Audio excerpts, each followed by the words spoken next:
All right, here we go. Our main and only female repeat guest, Luenell, is back in the building. What's up, Vlad? Well, you're a vision in purple today. Usually you have like a certain color wheel that you stick to, but you changed it up this time. No, I mix it up. You don't see me all the time, but I just felt purple today. I don't know, Okay. I wanted to wear some lace, and I like to throw the boys off. I get a lot of boy attention with these Vlad interviews. I bet. We have a very male audience. So all good with me. All good with you. It's all good with me. I'm not the Me Too movement. I'm not in it. I mean, I know there's a need for it for sure, because there's a lot of lousy scumbag executive, people in high places in the church and movies and the music industry and everything that are losers and, can't get their dick sucked unless they hold a job over a chick's head and dangle it, so to speak. And there's definitely a need for the Me Too movement for sure. However, for me, I just don't want anybody to associate me with being afraid to approach me or flirt with me or, think that you don't have to be scared to, caress my shoulder or something like that. Because if you get out of line, I don't need the Me Too movement to get you back in line real quick. I'll do that. You know what I'm saying? I'll let you know when you done gone too far. Oh yeah, have you slapped someone before for getting a little too feisty? No, never. Never? No, but I would. If they got out of line. So far, ain't nobody been out of line. All right. Well, before we get into everything else, I want to talk about the big news that's happened with you since last time. Now, we talked about this in previous interviews, but it finally got released. Dolemite Is My Name by Eddie Murphy, featuring Luenell as his auntie? Yes. Right. His rich auntie. Yeah. Rich. Yeah. Relatively rich compared to where he was at the point. Well, no, she just hit a lick. That's called hitting a lick. She fell out that bus and got that money. She hit a lick. She wasn't rich. She was comfortable, though, as you could tell by the house. Right. Oh, yeah. So wait, she got hit by a bus? Is that what happened? Fell off a bus, something like that. Fell off a bus. Got $250, yeah. Okay. And then Rudy Ray Moore came to you for a loan so he could record his first album. Yes, Auntie gave him his seed money to record his first album, and the rest is triple XR rated history. Great film. I agree. Great film. I agree. And let me ask you a question before I ask you anything else. Films that you're in, can you objectively look at them and say, that was really good, or I wish I wasn't in that? Have you done both in the past? Yes, I've made some trash films before. More than the good ones. But it takes a mix of both to give you life experiences, and you do some things for the love of it, even though they may be garbage, and for the experience and for the tape, because everything can be put on your reel. Whether the film is trash or not, your part may not be trash. So then you can develop your reel that way. And then I've done some major motion pictures, Academy Award nominated stuff. So, ain't none of them been mine yet. I'm just a worker bee. You haven't seen the Luenell movie yet, but God willing, hopefully someday you will. Okay. Did Eddie Murphy ever tell you why he cast you for the film? No, but the director, Craig Brewer, did. Okay, what did he say? Like, what made you the perfect role for that film? Well, I didn't initially audition for the role of his aunt. I auditioned for the role of Lady Reed, that Divine Joy Randolph eventually got. I think they cast the right person for each. You know, she was very much like Lady Reed and her presence and everything like that, because I knew about the real Lady Reed because I was Dolemite, influenced person. I auditioned 6 times for the role of Lady Reed. We even did like the old school screen test when you come in and put on the wig and put on an outfit and do, the monologue that she did at the nightclub, But, Craig decided to go with her, but he didn't say, thank you for coming. He gave me the other role, which I cherish. I'm glad I got that. I think he did the right thing, and of course it was a combination of, Eddie has final say, of course, and who and is and ain't in his film. I had known Eddie already previously before we ever worked together, so I wasn't like, Eddie Murphy. I was still like, Eddie Murphy, but I wasn't like, but I was like, you know what I mean? I had met him several times. I was friends with Charlie, rest in peace. Charlie Murphy. Me and Charlie had done projects together, one of which was a trash-ass movie called The Hustle. That was Charlie's movie. I played a parking meter attendant. So I had a relationship with Eddie, even though it was casual. So for Craig to see that in me, to not just let me go and to put me in the role of the aunt, that's just great casting on his part, I guess. And although you knew lucky Eddie me, Murphy and lucky before, me. I'm sorry. What? Well, although you knew Eddie Murphy, you had met him and so forth. What was it like to actually be on screen with him and trading lines and going back and forth with Eddie Murphy? Well, it was like a dream, because even though I had worked with Charlie, and even though I had met Eddie, to work with him and know that you are on film with him forever, it is history. Nobody can deny it. It's right there. That was, a nut in and of itself. When you are, I'm the eighth of 8 kids. I was born in Tollet, Arkansas. I was raised up in Oakland, California, in the Bay Area. You sit on your bed and you look at TV, and you don't even realize that those people in the TV are real people, because they're just people in the TV to you. It's only when you get in the business, you start meeting people and you see their fingernails and you smell them and you see their teeth and you look in their eyes and interact. That's the butter for me. So the people that I've met in this business, it's been incredible.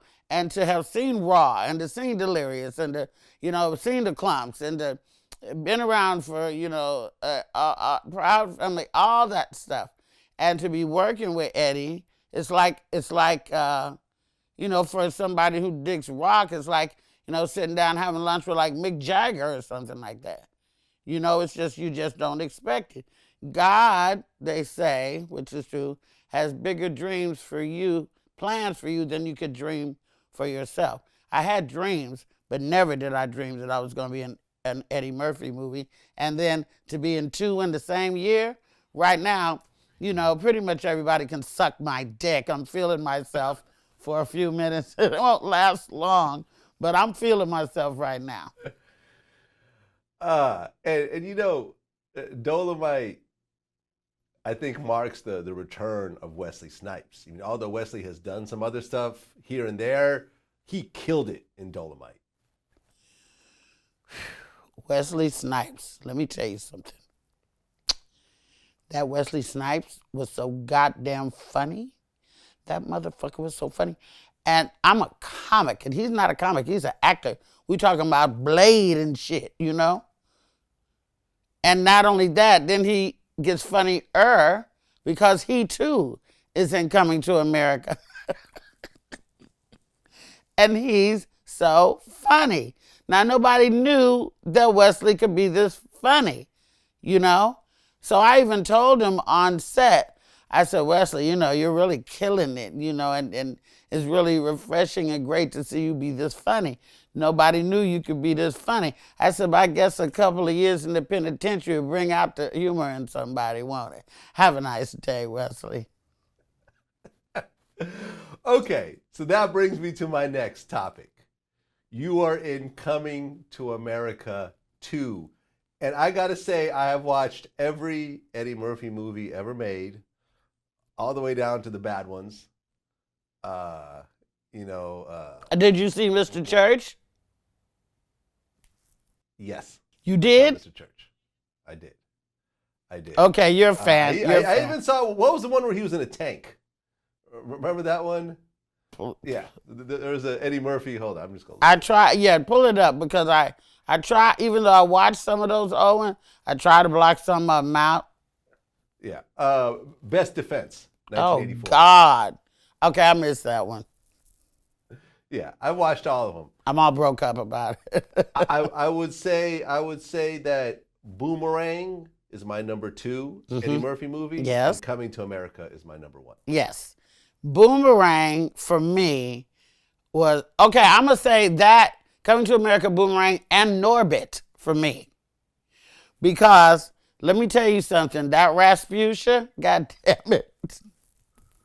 That Rasputia, I remember going to the premiere of Norbit, and I this is when I was just starting to talk to Eddie. He was across the room with his then date, Tracy Edmonds. And so I saw him, and I was like, and he was like, I said, can I come over there? He was like, yeah, come on over. And I went over there, and I said, hi, Eddie, my name is, he said, I know who you are, Luenell. That was the first nervous breakdown. So I said, well, I just wanted to tell you, I really, really enjoyed Norbit. I thought this shit was hilarious. I said, I just want to thank you for creating the character of Rasputia, because I never seen nobody in the movie that looked just like me in a bikini, right? So he fell out. That's not true, by the way. So, Boomerang was like a perfect movie. Right. The cast was, it's like from beginning to end, perfect movie. So I love that. Love that. And, he's multifaceted. I think he's one of the first ones who ever did the multi-character, people in the movie. Where'd that come from, But he knows all the people. We all do, though. Right. And Coming to America, I would say, is my favorite movie. And I think what made it so dope, and I remember watching an interview with him around that time saying that he wanted to prove to the audience that he can make a movie without swearing all the time. He was like the fuck you man. Like, that's yeah, what Mr. he was Fuck known You. for. Like, I did that to him too. Fuck you, Eddie. Fuck you. So he wanted to prove, because I think like he said fuck like one time in that whole movie when he was like, fuck you too. Like when everyone like telling him to shut up. Yeah. And that was it. The rest of the movie was him being completely clean from beginning to end. But he didn't cuss in The Golden Child. Okay, maybe. Well, I think that came later though. Okay, well then he made 2 movies where he did a couple movies. There you go. Okay, so well, if that was his motive, then whatever. Movie. So many great characters, so perfectly cast, such a great story. And then when he was, the old Jewish guy, and was he Sexual Chocolate? Yes. Yeah. And both him and Arsenio, that's Randy Watson. Guys. Randy Watson. Oh, that was Randy Watson? Randy Watson. No, that was Eddie. That character, Randy Watson. The official, the original mic drop. Right. There you go. And you are in Coming to America Part 2. Now, I actually looked up the cast of it. So we have Eddie Murphy, of course, Arsenio Hall, Jermaine Fowler, Leslie Jones, Sherry Headley, John Amos is back. There's Tracy Morgan, Wesley Snipes, James Earl Jones, Rick Ross, Louis Anderson. Just everyone's in it. Yeah, and more people than you know. Right. Apparently, there's some people that they can't mention right now. Absolutely gonna I fuck heard you about. up. How major of a role do you have in this movie? Not major, but not minor. You know, not major, but not minor. Okay. What was the greatest experience from filming Coming to America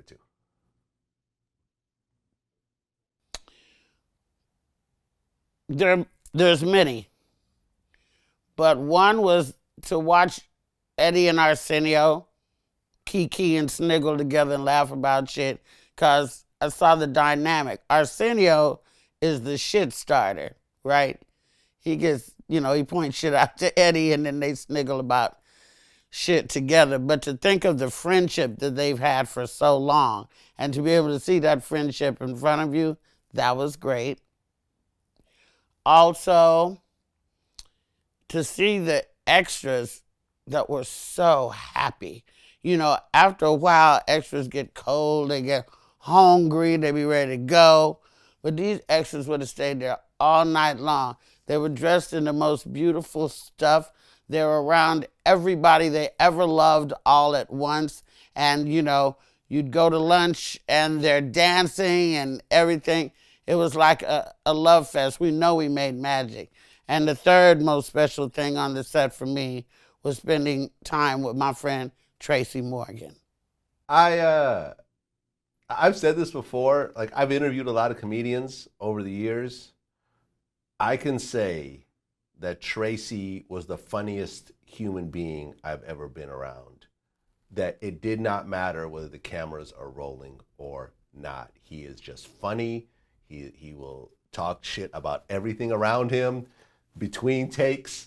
Like, it just keeps going. He's nonstop. He's so East Coast. He's Radio Raheem. He's, first of all, let's just start with the fact that he's here. Okay?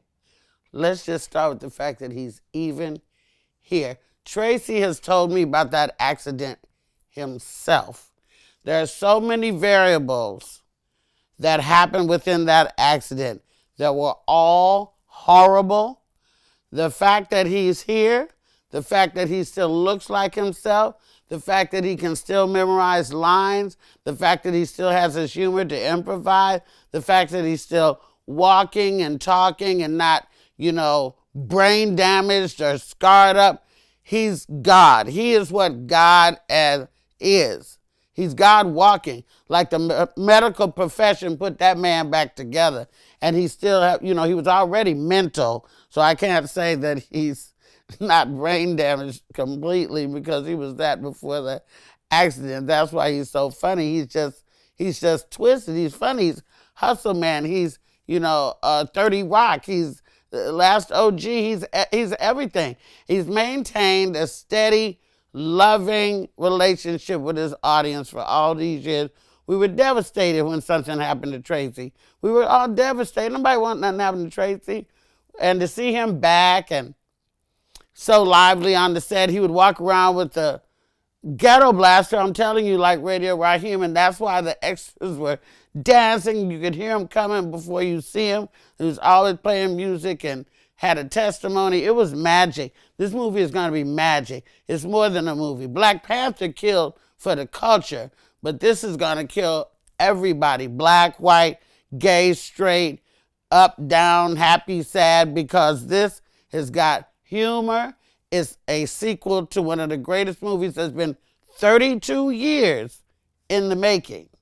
It's been 32 years since Coming to America came out. The fact that everybody is even still alive, except the great Matt Sinclair, who played Prince Akeem's mother.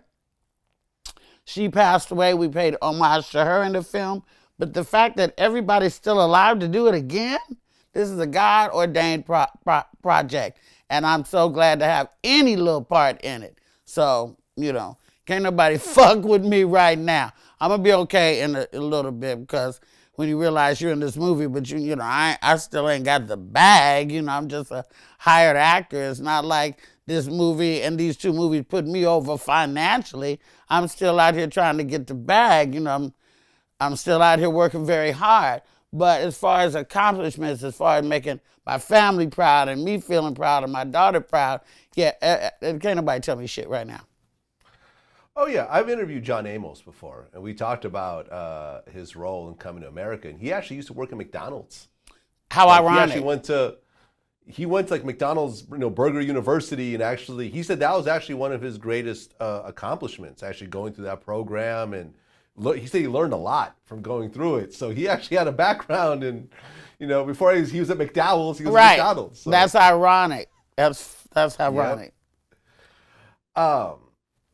And I guess the plot around the movie, because they put it out already, was that Eddie is going back to Zamunda to become king, and he finds out that he had a son in America that he didn't know about. That's not quite accurate, but okay. Something like that. Something like that. Something like that. Okay, fair enough. I can't wait. I can't wait to watch. Yeah, we're in it, and we want it to be out now and won't be out till Christmas of next year. Maybe a little earlier. The pictures we have on our phone is giving me a hemorrhoid to not be able to post these pictures because they're so beautiful and so amazing and so epic, but we just can't do it. There's a whole department watching our Instagrams and stuff to make sure we don't let out the good stuff, But of course, us being on the set without our outfits on, we've taken pictures like that, and there's stuff that's out, and even some of the wardrobe is out, but it won't be coming from me. Well, I guess you filmed part of it at Tyler Perry's new studio in Atlanta? We filmed part at the old studio. We filmed part at the new studio and other places around Atlanta, including Rick Ross's estate. What was it like filming at Tyler Perry's new studio? Because it just looks colossal. It was sort of like going to Africa and knowing that you're home. To this, having been a Confederate Army base where they didn't even want black folks at, to know this black man and maybe some investors, well, I can't imagine he did it all alone, but maybe he didn't. Even if he did or if he didn't, it's of no consequence. To know that a black man bought this 330 acres of property and has one of the largest studios ever is like, sorry Hollywood, but this is the biggest fuck you to Hollywood I've ever seen in my life. He says openly, they didn't want to fuck with me. They thought I was a big, mo because I dress up like Medea and all this. They thought the black dollar didn't matter because it was really the church black dollar that put him on in the first place with them plays and stuff. So they thought, they think that's not powerful. I'll show you Hollywood. So now, as much work as Denzel and Halle and everybody has done in Hollywood, there's not a Universal, a Paramount, a Warner Brothers, or a Sony that would have dedicated one soundstage to Denzel, Halle, Ossie Day and Ruby D. Ossie Davis, Ruby D. Yeah, I had an edible a little while ago, so my mouth kind of dry. To Sidney Poitier, that's stage 9. That's where we filmed at. To Della Reese, to Whoopi, to Oprah. He's got 12 sound stages dedicated to people that we love as black folk. And then he's got a community there that look like the community up at Universal where they used to do Desperate Housewives. But these houses are not just fronts.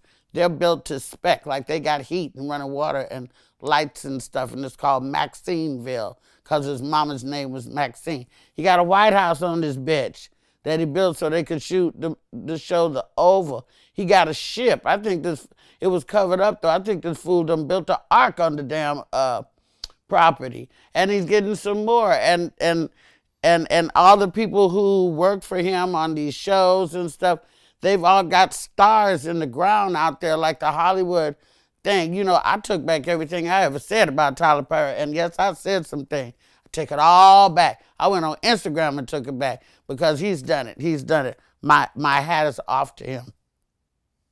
That's amazing. I didn't know all those details. I've never been to the set yet, so. Well, I you knew can about even the White House and everything, but yeah, I didn't know all you the can other even get a little tram like they do at Universal, little bus thing, and ride around there just like a Universal. You take tours and stuff. Ha ha. I mean, it almost sounds like Tyler Perry is trying to be the next Walt Disney. Well, he's well on his way because those studios there are all state of the art as well. From the restrooms to the break rooms to the sound stages to the lighting equipment to everything. You know, the stuff they recreated to make Zamunda inside the Sidney Poitier Stage 9, it's gonna blow your wig. Like, you know, my hat off. I bow down. I bow down, Tyler Perry. Congratulations. Congratulations on 2 dope projects. One is already out. One's going to be out next year. I can't Thank you. Can't wait.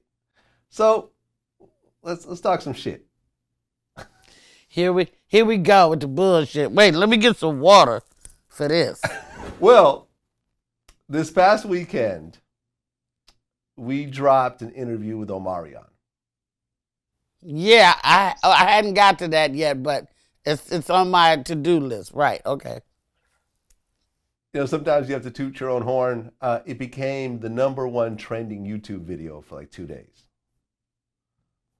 Never, in our 12 years in business, that's never happened before. Out of all the millions of videos that get uploaded to YouTube every day, a VladTV interview was #1. Okay.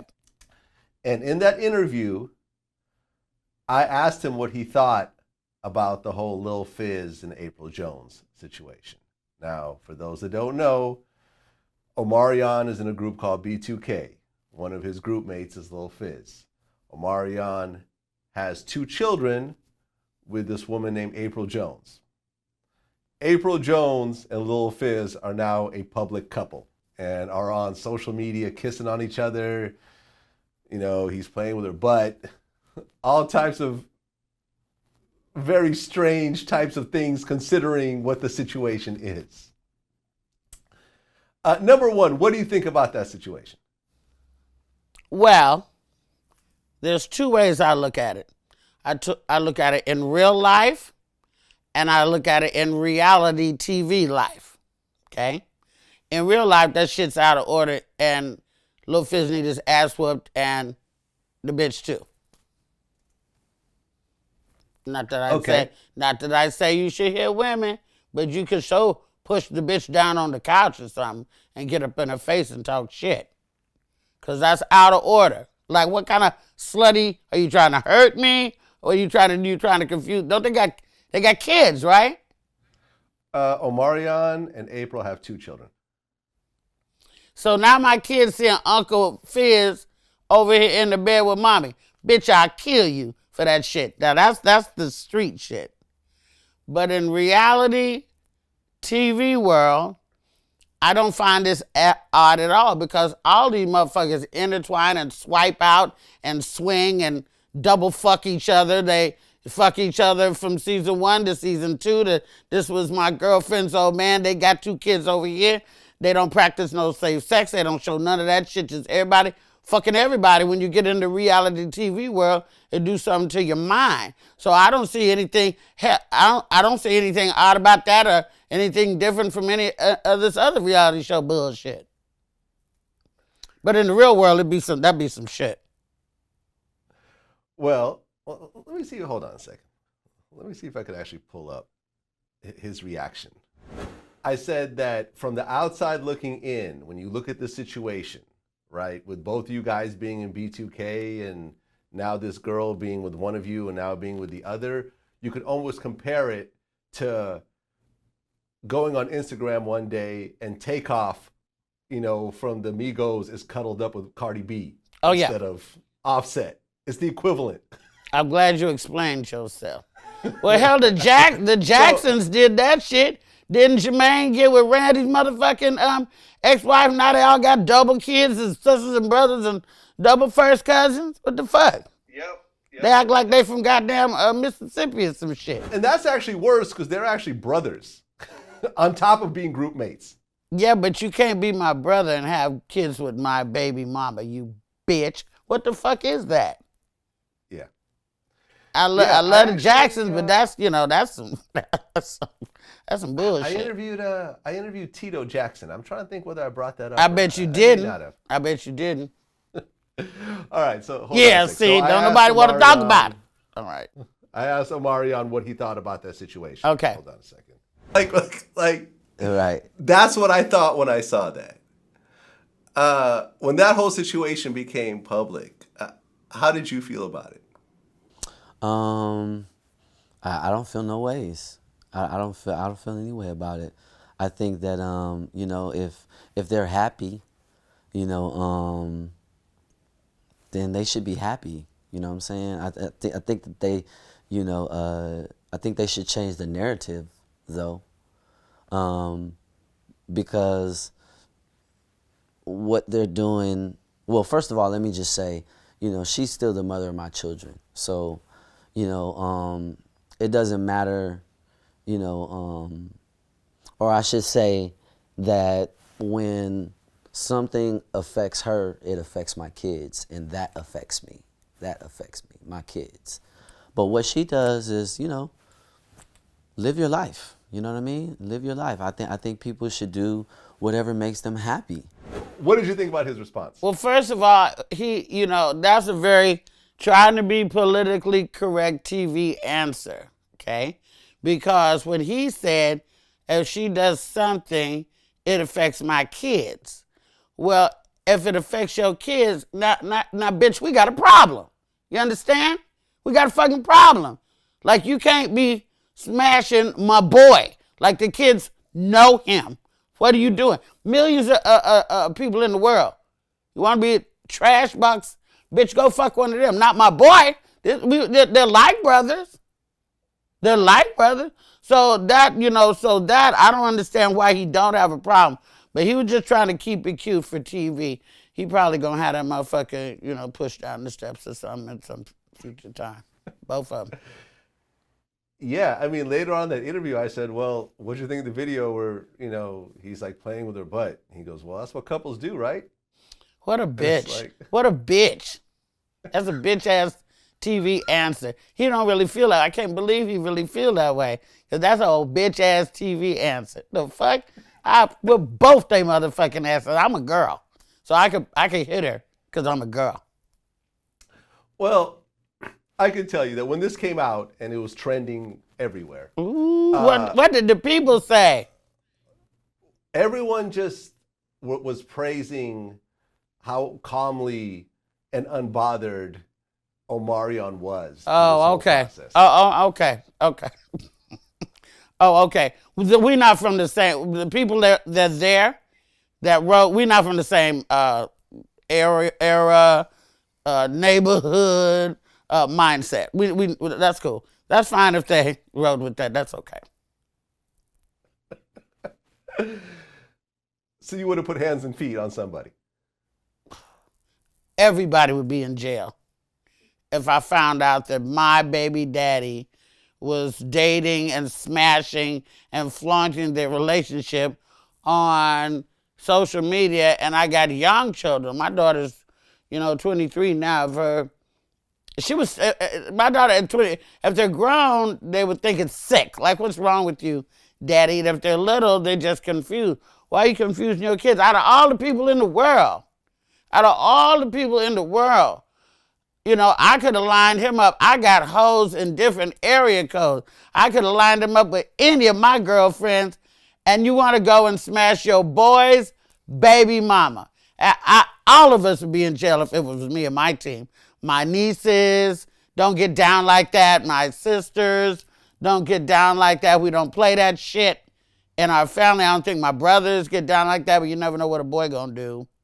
So, I don't know. Your fans are entitled to their opinion. They certainly are. I ain't got nothing to say. I can't call nobody wrong.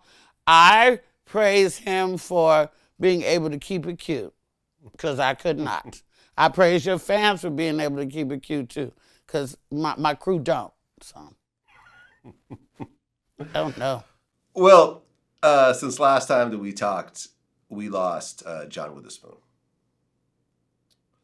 I actually interviewed him last year, and I was such a huge super fan, and he's done other interviews, but we actually did the whole like kind of biography type interview that I do, where we talked about where he was born, how he came up, how he first got into comedy, you know. Being a model. He was a model. Yeah, he was a model. Yeah, I think we talked about that. Yep. And we went through his whole story to where he is now. And we kind of ended it with, why are you still working at 77 years old? You could clearly retire. And he's like, hey, man, I love that cash. You know, I'm not just going to sit at home watching my waterfall all day. You know, I'm out there. You know, he was always doing stand-up shows. He had movies and TV shows in the works. You know, he was making money and loving what he did. And he actually died before he could retire, which is a compliment. That's what I aspire to do. You've been doing this for 40 years. More than 40. More than 40 years. Oh, yeah. What keeps you going all these years? Because Cash, most 76-year-olds would probably be retired by now. Money. I like that cash. Keep you alive. If I had to get up now, I mean, to forget doing an interview like this, if I would be sitting at home by my waterfall. If I didn't come and do this. And now tomorrow I got to drive to Oxnard. I'm working in Oxnard Improv. Thursday, Friday, Saturday. So and it's the cash and to stay alive. How well did you know him? Pretty well. We didn't go over each other's house and stuff like that, but, you know, over the years of being in green rooms together, shows together, backstage together, stuff like that, pretty well. Not as well as those Wayans, obviously, because, you know, I'm sure they're devastated, but, you know, fairly well. And let me just say, so I think he had a stroke while he was packing to go somewhere. I think that's what had happened. He was actually packing.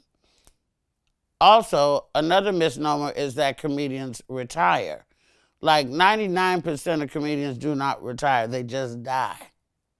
You know, Robin Harris didn't retire, Bernie Mac didn't retire, Red Fox didn't retire, Joan Rivers didn't retire.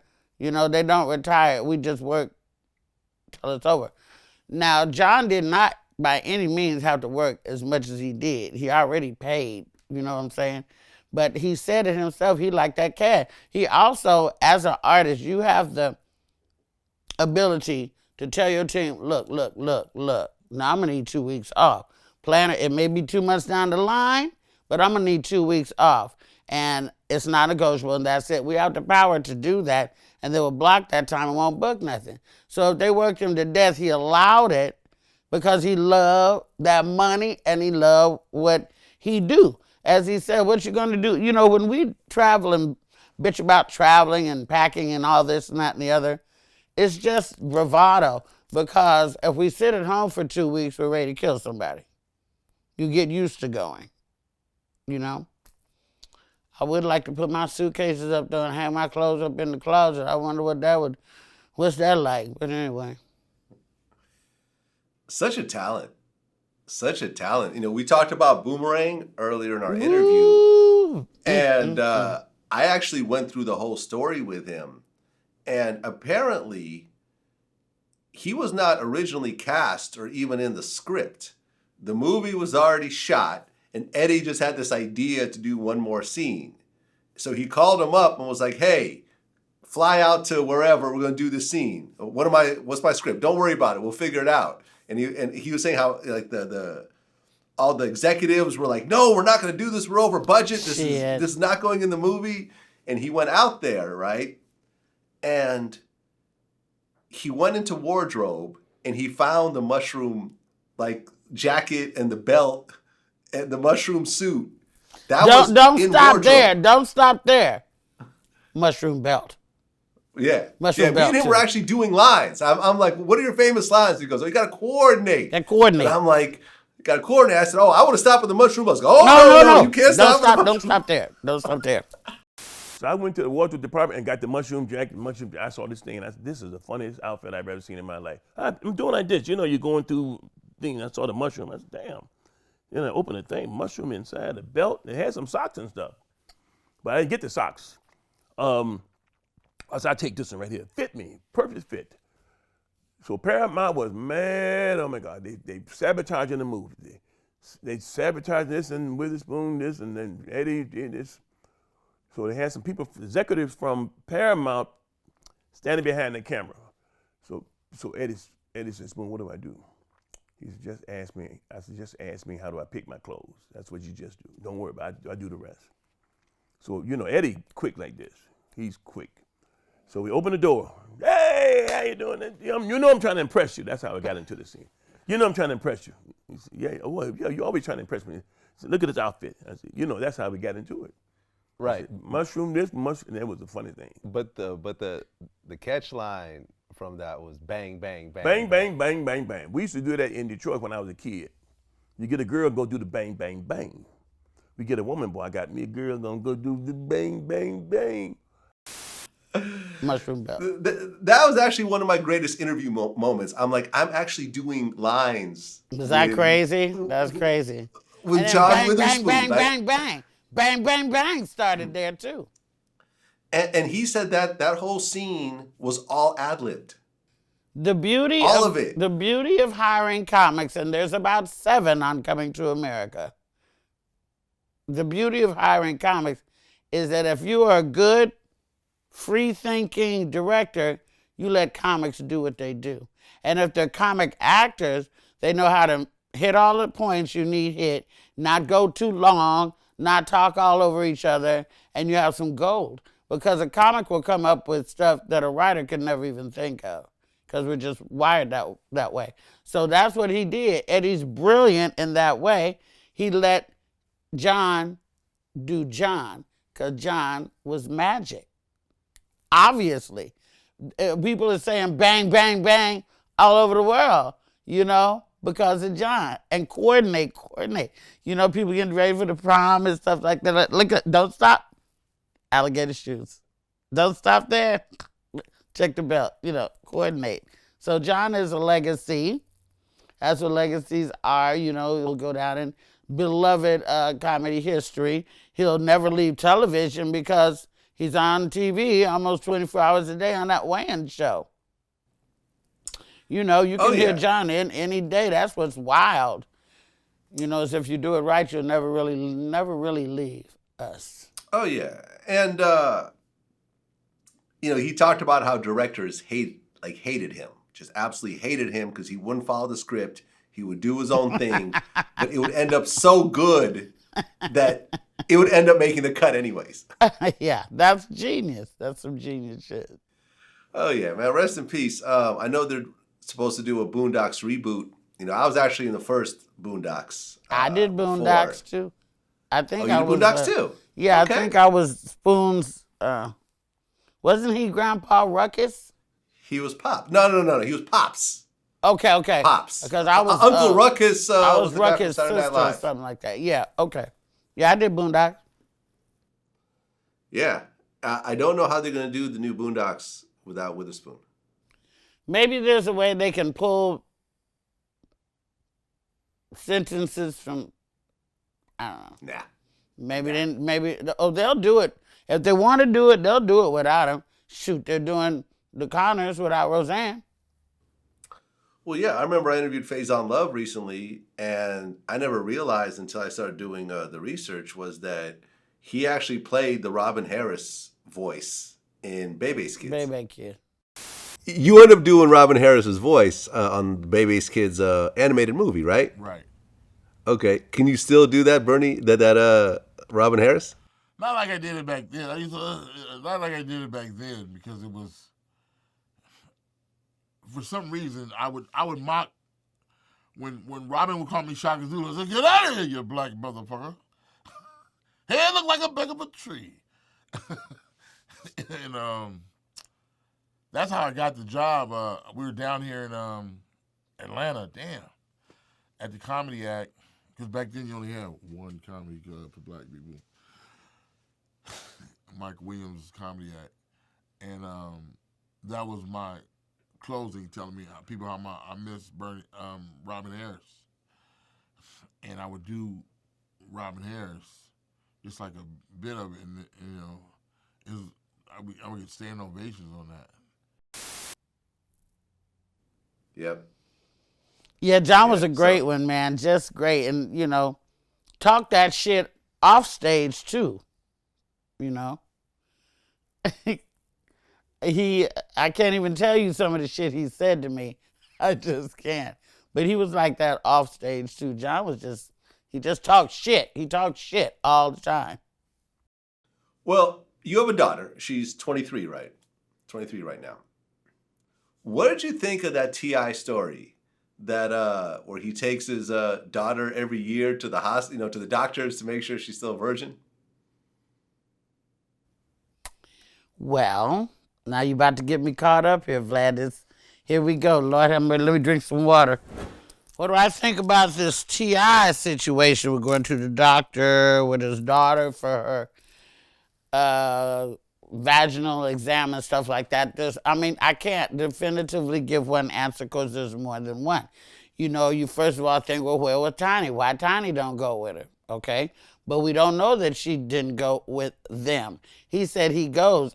I don't know if he said he'd go alone, but Tiny might be there. We don't know. Okay? Then maybe Tiny busy. I don't know. This might be an agreement him and Tiny got. They've been doing this shit for years. It's not like he sneak off to the doctor, pussy doctor, with his daughter and the mama don't know. Second of all, I think that it's a great thing that a father is involved in his daughter's vaginal health, damn it. That is your most precious prize that you own. And if you got to keep an eye on her to make sure some of these little ratchet fuck boys ain't jumping up and down in your daughter, then that's what the fuck you do. And people act like he's up in the goddamn room with the rubber gloves on his damn self. I'm sure he was in a waiting room, waiting to talk to the doctor. Too much? I mean, they act like he did it. He's not in there doing it. He went to the doctor with his daughter. Okay?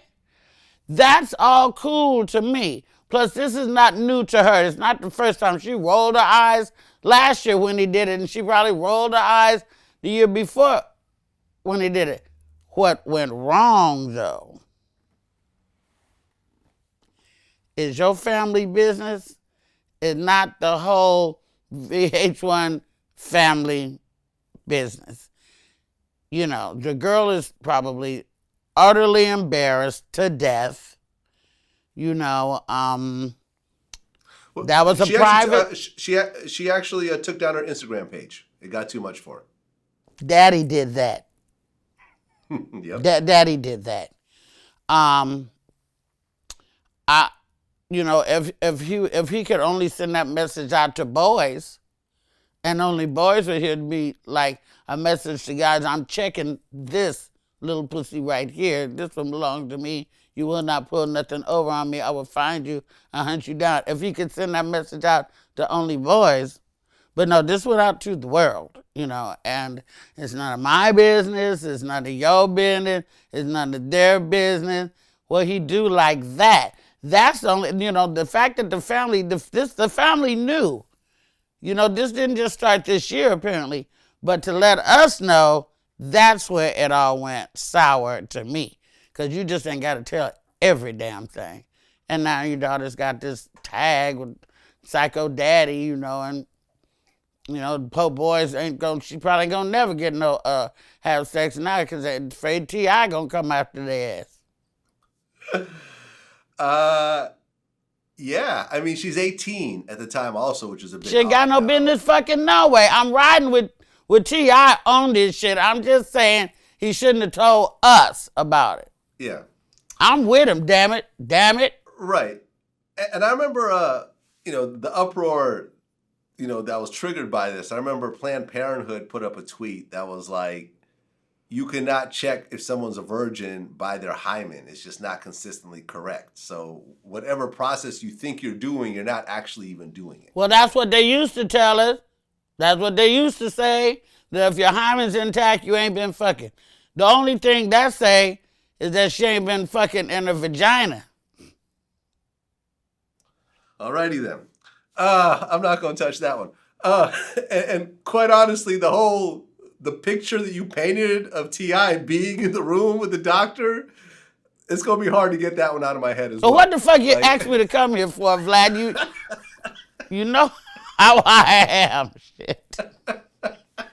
I'm just saying. Cuba Gooding Jr. I believe there's 15 women now that have claimed sexual misconduct now with Mr. Cuba. That's 15 bitches that didn't like it. Right. What about the 40 bitches that loved it? Okay. You know, yes, you know, it's no secret around Hollywood that Cuba likes the ladies, you know. He likes to drink a little bit, and he liked the ladies. You know, I don't know if he's inappropriate though. If he's going up under chicks' skirts, grabbing and, you know, doing like your president, grabbing them in the pussy, shit like that, twisting their nipples all up in the club and stuff. Yeah, he need to be checked. He need to be checked. He need to put the bottle down. He need to be checked. But you know, there's a million little pats on the ass that he done probably done that ain't got reported and ain't nobody got no problem with. So if he was really, really inappropriate with those girls, he deserved to, you know, be checked on that. Well, is Cuba Gooding Jr. known to be like a groper around Hollywood? You know, he likes the ladies and he liked to drink. You put the two together. Right, because I've never been around Cuba before, but the picture that stood out in my head was, I think about a year ago, I think it was Marlon Wayans posted a picture of Cuba with a KFC bucket on his head. Just drunk as hell. You've never seen this picture? Oh, yeah. I thought you'd been like a meme. Oh, no, the real picture. Yeah. No, like there's an actual picture. I know. And he was like, I've known some crazy motherfuckers, but this motherfucker crazier than anyone I know. Like, and he had a picture of him with the KFC hat, and it just looked crazy. Yeah, he likes to have a cocktail from time to time. Right. And he is an Oscar winner, so Why you bullshitting? he gets a lot of opportunities. That don't give him the right to go up under bitches' skirts and pop their thong and shit like that. I'm just saying, you know, if he was just being nice and flirty, nobody would have a problem with him, I don't think. But it's when you get to the inappropriateness. Like, what the fuck are you doing? Like, you know, you can't, like if you come up and snap a chick's bra. Remember back when you guys could use one hand, snap a chick's bra like that? Were you ever able to do that, Vlad? That was never my thing. I never did that. Okay, people do it.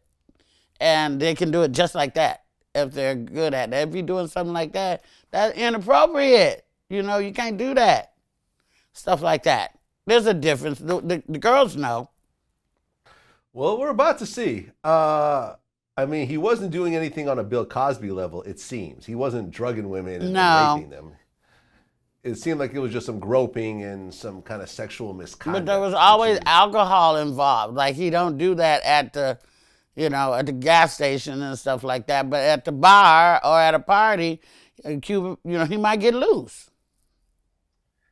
Yeah. Yeah, well, we're going to see what happens. We will see. We will see. Paul Mooney.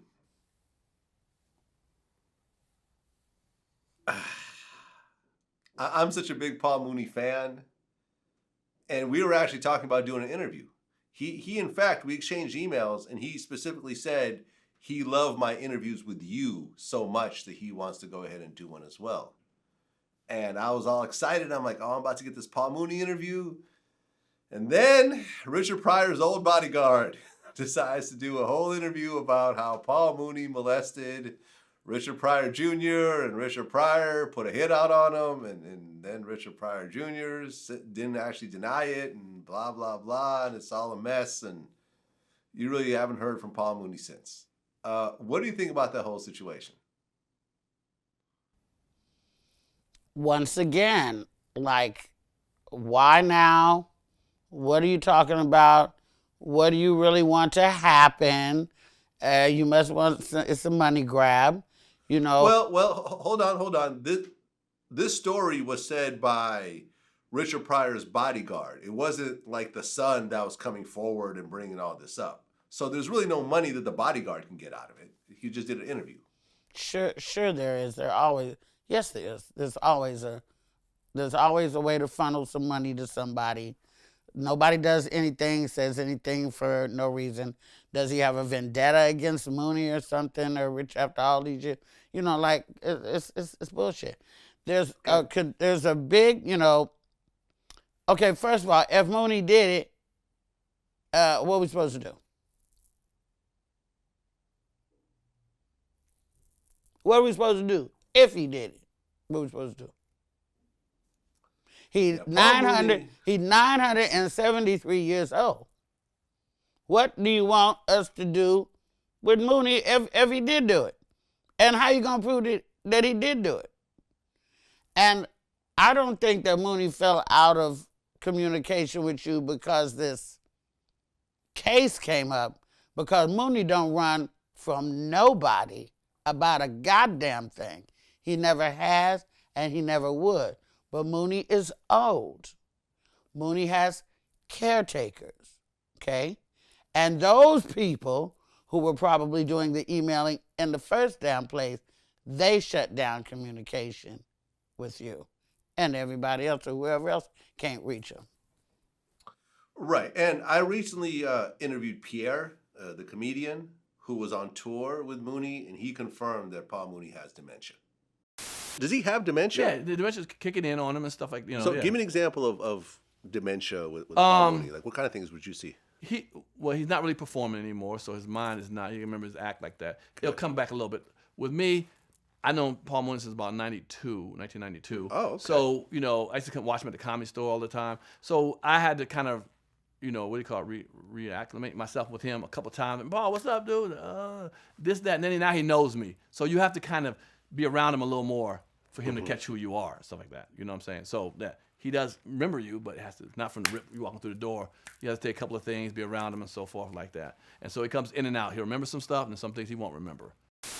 I'm just saying, when people are on Twitter and saying, Paul Mooney tweeted da-da-da-da-da, no, he didn't. No, he didn't. Paul's not on Twitter. Somebody might be on Twitter speaking for Paul. Well, Paul's not on Twitter. You think he's sitting home tweeting? He's 875,000 years old. He's not tweeting. I looked it up. He's actually 78 years old. Same thing. Still, up there in age. In age. Well, we'll probably never know. He's never going to talk on it.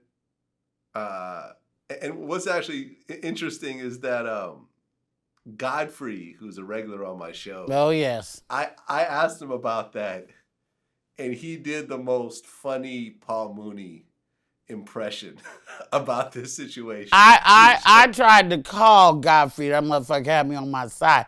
I think I wrote him a message in his DMs or something like that. Yeah, that Godfrey, he's a good one. He's a real one. Paul Mooney like, oh, whatever. I never did it. Fuck you niggas. You just sad because your son is not funny. Fuck him. He thinks I never did it. Paul Mooney, he'd be like this, oh, please, I never did it. Yeah, Richard Pryor was too goddamn high to even notice anything. And Richard's like, I want that motherfucker dead, goddamn it, shit. He fucked my son in the ass. Oh, shit, goddamn. Get that motherfucker now, Jack. He fucked my son, man. Shit, goddamn. Oh yeah. Yeah, he's real. And in fact, he even talked about that. He was just here the other day, and he talked about how you reached out to him about the congratulating him about the Steve Harvey thing. Oh yeah. Yeah, and he actually did a Luenell impression. So she called me on her own and just gave me love, which was cool. She goes, Godfrey, motherfucker, you killed that shit, nigga, for real. Luenell is so fantastic. I love Luenell. Oh yeah. Oh no! Yes, please do.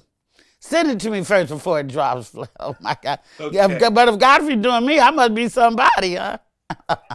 Gee, was it funny, Vlad? It was pretty funny. Long as it's funny. If it was insulting, I'm gonna be hurt. But long as It wasn't it's funny. insulting. All right. if Come it's on, funny. I would never let anyone sit down on the Vlad couch and insult Luenell. That just would never reach the light. Thank you, baby. I rise with you too. And actually, speaking of accusations, those two guys from Leaving Neverland apparently are going to get a new trial because I guess the statute of limitations is different now than when their old trial got thrown out.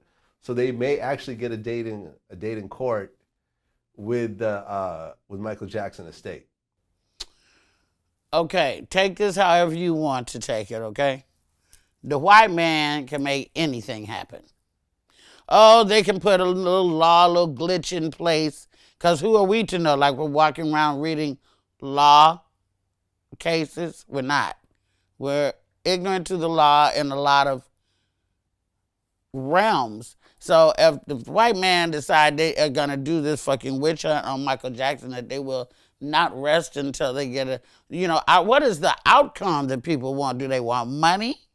Is that going to make it all go? That's going to make it all go away then, huh? What happened to me is I'll feel so much better if I can get $8.5 million. Then I'll be able to forget. Like, what are you doing? If this was really bothering you, are they going to be paying for you for some therapy? Are you going to take that money and put it towards, child molestation, charity work or something like that? What is the money going to do? This is a money grab. Like, come on. I live off Crenshaw. No fucking money grab when I see one. Oh, they're going to get a new trial all of a sudden. That was like Darden out there. Don't get me started. I don't want to go there. Oh, yeah. No, I remember when I saw Leaving Neverland, and then I saw the Oprah special afterwards where they talked to her, and she asked them, why are you filing a lawsuit? Is it about the money? He goes, oh, I wasn't even thinking about the money. I just wanted them to hear my voice. And I'm like, that's some bullshit. That's bullshit. Yeah, can you see my hand? That's some bullshit. Okay, that's bullshit. It's all about that money.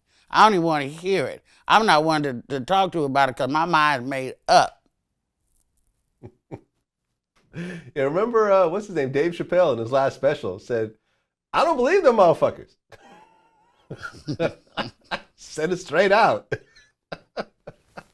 Yeah, that special was something. Oh, yeah. It's definitely a money grab. And honestly, I feel like there should be some rules in place about being able to sue a dead person. Yeah. Yeah. Because I know about 3 dead motherfuckers I want to sue right now, but I'm not, pursuing that. Right, because the whole point is that there could be no cross-examination. I mean, it's one side of you building it. Who's going to testify on Michael's behalf? It would have to be Michael. Right. Listen, they better quit fucking with Michael. That's all I know. They better stop fucking with Michael. Have you ever met Michael? I did, but it was really stupid. No, let me see. Yes, I did. Way back in the old Jackson 5 days, though, when I was like 15. Okay. You're religious. You mentioned God throughout our various interviews. Are you a Christian? Yes. Okay. As far as Christianity, goes, do you go to church and do you believe, God died for our sins and rose again, all that, then yeah. But you also have to realize that I'm smart enough to know that this Christianity that we're, embracing is not even our real religion because we've been jacked from our real religion, which was in Africa. So, if I'm going along with the flow and being Christian over here, yes, I'm a spiritual person. I have a relationship with God. I know that He rules every step that I take and every breath. I know that, and I believe that. But black people, just like we don't have our own language, we don't have our own religion, we've been indoctrinated into when we came over here. White man gave us the Bible, so that's the only thing black folks could read. They read that. The white man said Jesus looked like this, and all that old bullshit. I'm so far beyond that. But I do like a good old goddamn gospel choir. And I like to be around my people. And I like to see them old ladies in them big hats on Easter. And I like to hear them kikiing. And Edna got that on that's too tight, she shouldn't have worn it. I like all that messy church stuff. And I like the music. And I like the word. So, you know, if you want to call me Christian, that's what I am. But I'm a child of God, and I know that, and I've got favor, and I do what I can when I can. I be slipping, though, so it's a good thing that he forgives and all that. Well, did you listen to Kanye's new album? Hell no. Nah? No. You just told me how much you like choirs and Christian music. And I know he everything. got a You good sounded- choir. I just don't have time for Kanye and his bullshit. Right, because he put out a new album called Jesus is King. Yes, and you are not. It should have been called Jesus is King and I Am Not. That's what it should have been called. Anyway, Go ahead. Well, this is a gospel album. Every song talks about God and Jesus. There's no swearing in it. It's, I wouldn't say it's at the quality of a typical Kanye album. I mean, I'm a Kanye fan. So I listen to it, I'm like, oh, this is pretty good. And then, you know, when you listen to Spotify at the end, when you get to the end of the album, they play like another Kanye song, and you're like, oh, never mind. The other stuff was way better. I just can't get, you know, the boy is mental, okay?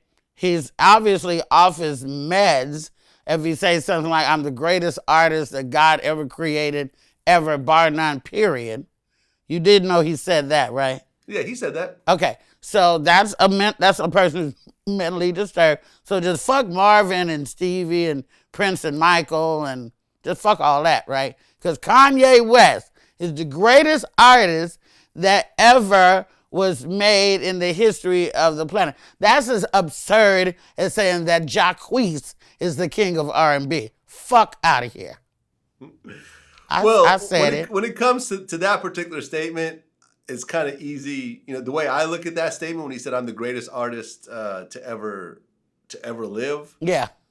If you look at just the rap side of his career, which is what he primarily is, he's primarily a rapper, you know, rapper and producer, but mostly a rapper these days, I feel.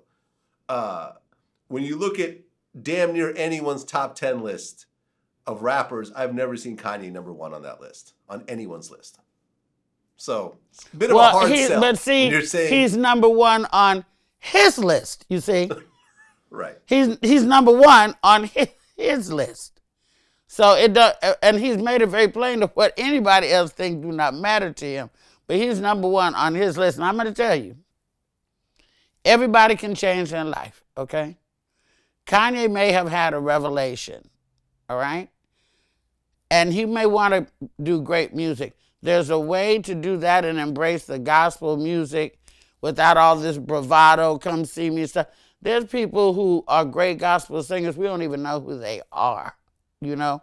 So for Kanye to do all this with all this bravado and declare he's, you know, I've seen people who have mind control over people before. I lived in Oakland when Jim Jones had the whole community of Oakland go over to Jonestown and drink the Kool-Aid. I just don't choose to drink the Kool-Aid. You know, everybody can like him, do what he want to do, live his life, make his music. The day I go stand in a field for fucking Kanye West, oh no, that's right, he's in an amphitheater or something. I could go see, you know, Morris Day and the Time and worship them easier than I could do this shit with Kanye. Yeah, you know, it's funny because you mentioned Jonestown and Jim Jones, the original Jim Jones, not the rapper. Right. I was actually thinking about that this morning, and I've been saying this for a little while. I feel like Kanye is going to start a cult. That's really his real purpose with all this, that he's going to start a cult. And if you think about his overall popularity, this will put Jonestown to shame in terms of the number of people that will go along with Kanye as opposed to a Jim Jones. Going to start one? You saying he already has one? It's already started. The only thing they're not doing is drinking the Kool-Aid, but some of these fools might actually drink the Kool-Aid. You know he wants to also run for president of the United States of America. Yeah, he said somebody get Kanye his meds. He's clearly off his meds. Well, I interviewed Talib Kweli. Oh. And him and Kanye have known each other for years. In fact, Kanye's first tour was opening up for Talib. Okay. And they have a bunch of songs together. And this is Talib's theory about Kanye and the whole Christian thing. Okay. He says in the black community, when someone messes up real bad, they try to make up for it by going back into the church and praising God and everything else like that. I feel like Kanye wearing a MAGA hat was like jail for Kanye. And I feel like the Sunday service is him trying to get back in the good graces of community. You know, Kanye went from wearing MAGA hats and saying slavery is a choice and all types of other out-of-pocket type stuff. And he feels that this whole church thing is him trying to get back in the good graces of the black community. No, but he's still wearing the MAGA hat, is what I'm saying. He still loves that fool. That ain't changed. How you going to be about Christ who wants to save people and have you live your best life and, you know, has commandments and wants you to live by them to be able to have eternal life going to the kingdom of heaven? How you going to take that and let somebody who also agrees with breaking apart families, imprisoning Mexican children and parents away from each other, deporting people, shitting on Flint, shitting on New Orleans, shitting on everybody who's urban, ostracizing fucking Colin Kaepernick, not giving a fuck about black people You can't have it both ways, baby. Pick a side. You cannot support this fool and be all about Jesus. They don't go together, in my opinion. I'm only speaking my opinion. I could be wrong. Write your comments and say whatever. This is the way I feel. You're interviewing me, right, Vlad? Yep. Right, so this is the way I feel. It's the way I feel. Well, you mentioned Colin Kaepernick. He recently had his NFL workout, which honestly looked like it just imploded and turned into a total disaster. Originally, the workout was supposed to be at the Atlanta field, you know, the Atlanta Falcons field, and at the last minute, they didn't want to sign a waiver, so they did it at a high school. And on this particular date, it's been, I don't know, about a week or so since this workout. He's got no NFL offers. What do you think about this whole situation? I think this shit is a bullshit, racist travesty instigated by your president. You know, this boy didn't shoot nobody. This boy didn't slap nobody. He didn't rape his girlfriend. He didn't impregnate a bunch of hoes. He didn't have dog fights. He didn't do none of that shit. All he did was try to bring awareness to our people being slaughtered in the motherfucking streets by the racist ass, desensitized ass police. That's not wrong. For this to affect his job and he become a pariah and a leper where nobody wants to fuck with him, it's ridiculous. And for people to get fined and stuff if you ride with him and you do that, that's like, you know, this is just shines a light on the master-slave mentality of the motherfucking NFL, if you ask me. I think Colin Kaepernick is amazingly smart, amazingly brave. He's built like a motherfucking rock, and he's got morals, and I want to meet him, and I ride with everything that he fucking stands for. The shit they're doing to that boy is some bullshit. Oh, I wish we could just take this shit back to the streets where there wasn't no guns. You could just beat people's asses again. Because everybody in the NFL all the way up to the goddamn folks in the office deserve a good old-fashioned ass whooping. That's what they deserve. Well, I remember I talked to D.L. Hughley about this. I remember I talked to D.L. Hughley about this, and he said, they've let killers back in the NFL. Why not Colin Kaepernick? You're boycotting the NFL? I am. Over Kaepernick? I am. Explain why. And because I think that a league that has allowed murderers, wife beaters, drug addicts, dog killers back in the league and deny somebody for standing on principle has no moral authority to kind of have to weigh in like that. A public that would accept those kind of miscreants back in, but won't accept the principled man is somebody I can't be in league with. That's what I'm saying. They let men who done slap bitches around, done had sexual diseases, done been busted with dope, hoes, all kinds of shit, and let them back in. But because this boy took a knee to stand up for us, he can't work no more. Well, we'll see what happens. We'll see what happens. But from the outside looking in, it looks like his NFL career is over. Well, he has other options, you know. He can go, he can be a sportscaster or something. He can do his own stuff. He can, you know, he can get with me. Colin, if you need somebody to talk to late in the night, you know, somebody who understands where you're coming from and feels your passion. You know, hit me in my DM at Luenell, at Luenell. I write back, Colin, so. Right. I think you could probably beat up Nessa. I can see you taking her. Who? his girlfriend, Nessa. Oh, well, you know, I'm just putting it out there. That's up to him to bite or not. You know, I'm just putting it out there. Nessa, I'm just putting it out there, girl. It's a free country, girl. You know, much love to your relationship, auntie. But, you know, if anything slips, hey, Colin, if she slips. Well, recently, Kodak Black just got convicted. Good.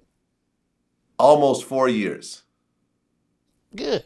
Why good? Because God, the God that I serve, don't like ugly. And besides the fact that he is indeed unattractive, in my opinion, he fucked up everything when he came at Lauren London wrong. He fucked up everything when he did that. He was out of pocket. God don't like ugly. He'll get you where you live. You may not think it's the Lord, but only the Lord can shut you down like that and make your ass sit down. So because of that, I think the spirits aligned and said, you know, let's get you the fuck out the way for a while. So I'm bye. Apparently, he's got 2 other gun cases that are pending, so it might actually get worse. I couldn't begin to care less.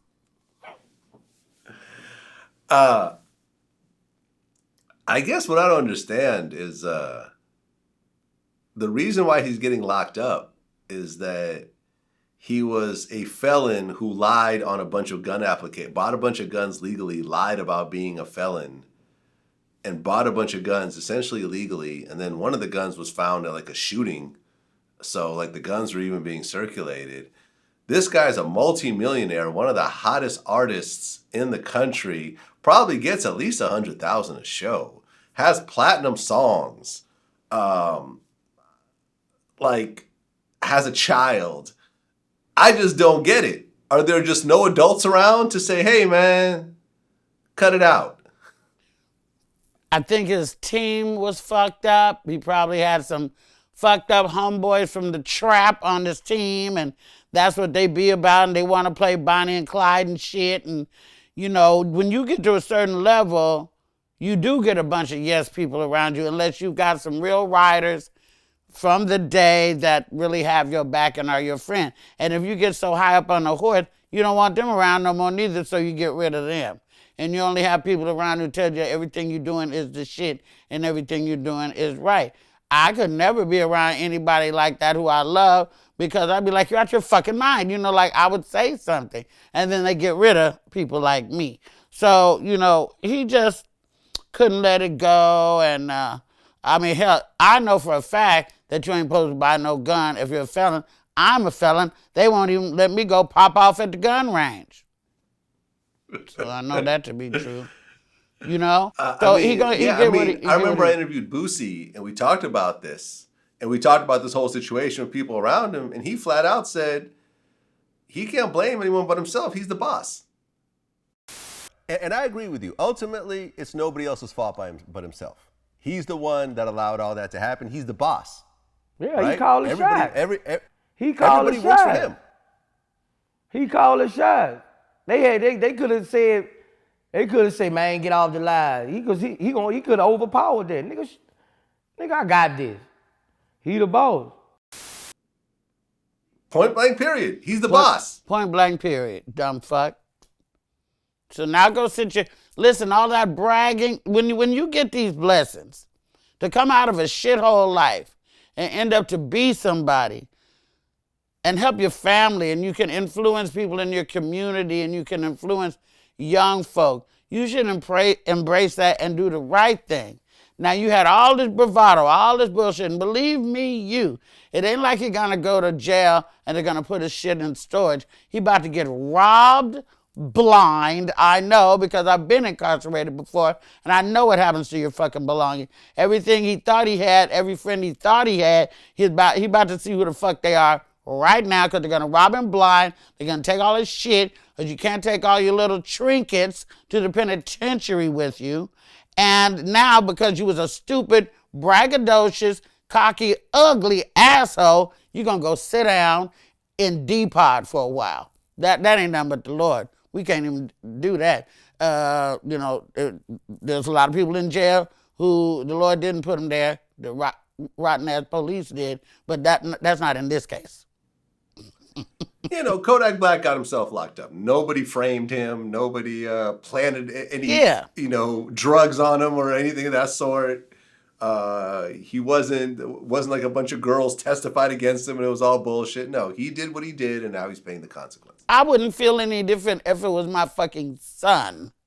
If you know better and you go do some shit like this and you're doing good, you're doing well, you're helping out the family and you're becoming a fucking citizen, you do some dumb shit like this, I wouldn't give a fuck if you were my son. You're going to have to sit down for a minute. What are you going to do?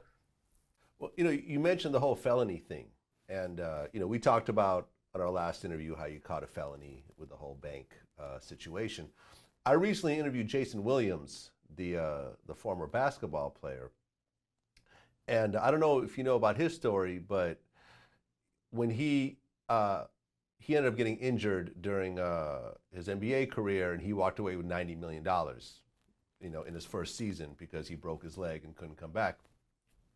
And some years later, he had a bunch of people at his house, and there was like a limo driver. And somebody got shot and all that shit, and he tried to hide it. Yeah. Yeah, he ended up accidentally killing his limo driver, right? Yeah. And, then he tried to hide it. I tried to hide it. He did 1.5 years in prison and so forth. And what he told me that I never realized, because I don't have any felonies. I caught some misdemeanors when I was, underage, which ended up getting sealed up. Well, just steal some bubble gum out the... yeah, some out the breaking into a mall type bullshit, like... Sold some Fruit of the Looms or some shit. Yeah, some bullshit. Got arrested. I did some community service. Okay. Yeah, all that. But I managed not to get any felonies as an adult. But what he told me that I never realized was he said once he got out, he was having to live in a hotel because as a felon, nobody would rent an apartment to him. Well, why didn't you just, once you started reaching the problems of trying to rent something, why not just buy a condo or buy a house or something like that at that point? You can't, Vlad. Homeowners Association, HOA, they were worse than renting. I go over there and want to buy something, and the first thing they say is, we don't want him here. Hell, they wouldn't give Tim Tebow a place, right? I ended up getting a place in that building, Tim Tebow didn't. And Tim Tebow just loves Jesus, right? And I couldn't get a place, and I'm a convicted felon. So the Homeowners Association, even now, where I live in Florida, I had to go between the HOA and beg for mercy 18 years later, right? Yeah. And it's nothing about a DWI. It's about what happened 18 years ago. Oh, yeah. And then when he went to go buy a house, the Homeowners Association wouldn't let him in either. So he literally had to live in a hotel for a while until he met a woman who actually owned a bunch of buildings and kind of made an exception for him. But here's this guy that's worth tens of millions of dollars who can't rent an apartment. And I just started thinking like, well, damn, all these felons that are getting out who are broke, what are they doing in terms of a living situation? Well, like, let's just go. It's designed to make you fail. But let's go back to the fact that Jason Williams had all this money and you didn't have no bitches. The brokest motherfucker in the penitentiary got bitches on the outside to help you. You didn't have to live in no fucking motel. You ain't had now bitch that would ride with you that you could parole to her house. Fuck out of here. What are you talking about? Ooh, people be full of shit. I'm about that life. I know how this game goes. He's supposed to have 3 or 4 bitches that he was writing to, talking to, having come visit him. Can I parole at this bitch house? I can parole at this bitch house. He could have gave her the money and had the shit set up. Or married the bitch and did. Well, he didn't have to live in no motel. He was in the motel with the hoes for a while, probably. Well, he was probably in a hotel. He's probably at the Four Seasons. At the hotel. At the hotel. Oh, poor Jason Williams. I'm worth millions of dollars. Nobody will take me in. I don't have no friends, no relatives, no bitches. Well, okay. I feel you on that. But back to my original point, was surprising to me that you have this type of system where literally you get out of prison and you do your time. You have paid your debt to society. You didn't get away with it. You didn't skirt the law. You robbed the house. They gave you 5 years. You did all 5. You got out. You should be even. Okay, everyone's good now. Then you go and rent a house or an apartment and they tell you no. Then they tell you, and everyone else tells you no, and they can legally tell you no because you can't discriminate someone based on race or, gender or sexual orientation, but you can legally say, sorry, you're a felon, you can't live here. I'm telling it to your face. Well, let me say these 2 things. Number one, they can and they do discriminate against people because of race and gender and stuff. That's why the brother that's married to the white girl has a white girl go buy the house. Because she can get the motherfucker. Okay? Hey, he tried to go get the same goddamn house. They tell him house is sold, whatever like that. So you send your white girl back and she get it for you. So they are definitely still discriminating against trans people, against Mexicans, against everybody like that. The white man, they're still discriminating. Don't believe it for a minute. And then the other thing, what was the second part of that? Discrimination and in terms of felonies. Oh, they do this. The Vietnam vets are fucked up too. You got Vietnam vets that gave their fucking life. They got the Agent Orange and everything. They come back here, they get treated like fucking shit.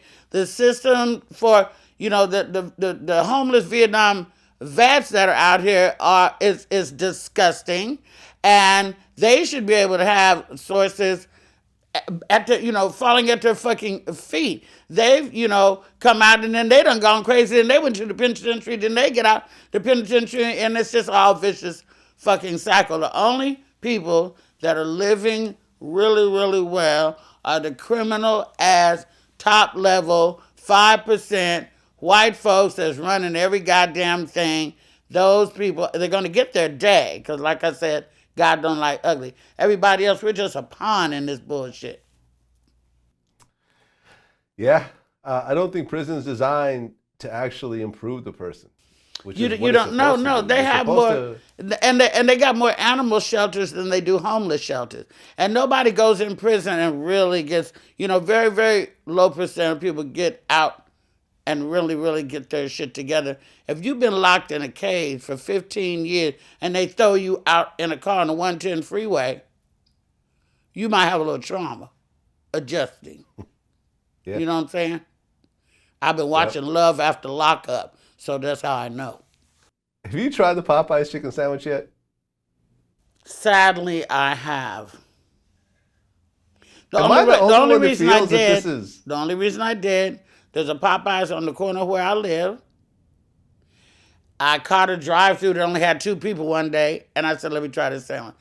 Would I had ever stood in line for a bullshit chicken sandwich? Not on your life. That is the most ridiculous, pardon my friend, nigga shit I ever seen in my motherfucking life. It's not even a meal. Okay? It don't come with no fries, no drink, nothing. It don't come with no lettuce, no tomato, no onion. Come with a pickle, probably just one, with some unknown ass sauce on the shit.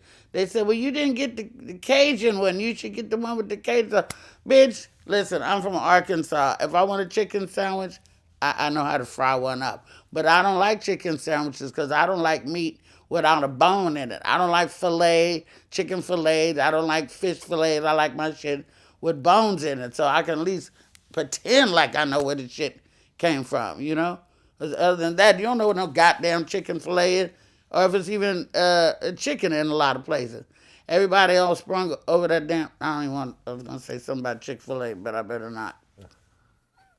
Well, I tried it, and I could honestly say I brought some home to my family. I got them for everybody, right? Everyone that was at my house at the time, and everyone was like, "Yo, it just tastes plain. It doesn't really even taste flavorful." I was waiting to hear what you was gonna say, because I was like, fool, if you said anything other than that, I was gonna get up and walk out the fucking room. That shit is like, what is the frenzy all about? But see, we had a chicken frenzy with black folks before. Do you want to know when it was? You mean on the Boondocks? No, in real life. You want to know what it was? When? Years ago, Kentucky Fried Chicken started making like skinless baked chicken. And Oprah Winfrey went nuts over this chicken and put a thing on her show where she was giving out coupons to go to KFC and get free fucking chicken. And there was a goddamn chicken frenzy then. You wait till you see the comments. There's people out there who remember that shit. That's the last time we had a damn chicken frenzy. Okay. You may have had a chicken frenzy back then, but we report on the story of a man who got killed over someone who cut in line for a fucking piece of fried chicken. So you gotta wonder what's in the food these days. That's why, you know, we do all need to get back on a plant-based diet. I plan on doing that in January, as soon as I can find a plant that tastes like smothered chicken, rice, and gravy. Shit, I can't give it up. I don't know what to do. But it's stuff in the food that's making folks go crazy. The food that they sell at the Ralph's on Crenshaw is not the food that they sell on Ralph's on Fairfax. It's different shit. Everybody knows that. So they done gave us some shit to make us go crazy. It's all a plot by the man. I mean, imagine when your testosterone calms down and you realize you just killed somebody over a chicken sandwich. You're going to do life in prison over a chicken sandwich. You must be the stupidest motherfucker to ever grace this earth. And they need to lock your dumb ass up in a box. Because look what you just did. You done broke your mama's heart. You done fucked up 2 families over some bullshit like this. It's about to be the holidays. And people are going to be without that family member for the fucking holidays, you raggedy piece of shit. I hope they put everybody who did that in the same block they got Eric Holder in, and then they can all just drink piss and eat shit for the rest of their life. Too much? Is it too much? Oh yeah, man. Eric Holder and the chicken guy should be selling. All in the same quad. That's how we're gonna end it. Luenell, always a pleasure. I'm not fucking with you no more, Vlad. This is it. Yeah? This is it. I'm not fucking with you no more. You'll be back. You'll be back. Yeah, I know you're like a crackhead. I can't take too much That's of right. it. I keep coming back. That's right. Until next time. I know you have. I was looking through your schedule. A bunch of dope shows. I guess you're going to be at Jimmy Kimmel's Comedy Club in Vegas. You got a whole run there. Every Sunday until January 5th, including New Year's Eve. And I'm very proud of that residency because, you could have picked a white boy or something like that or somebody more famous, but the club hasn't even been open a year. I've been there almost half a year, and, residency in Vegas doesn't suck. No, it does not. No, it does not. So, just keep killing them out there. Keep surprising people with these dope movie projects, and man, just can't wait to see what you got coming up. Me and my little bad mouth, we just gonna stay prayed up. Thank God he forgives, and I'm gonna take all the blessings that he sends my way and try to spread my cheer and happiness all over the world. That's what it is, Luenell. Until next time. Until next time. Peace.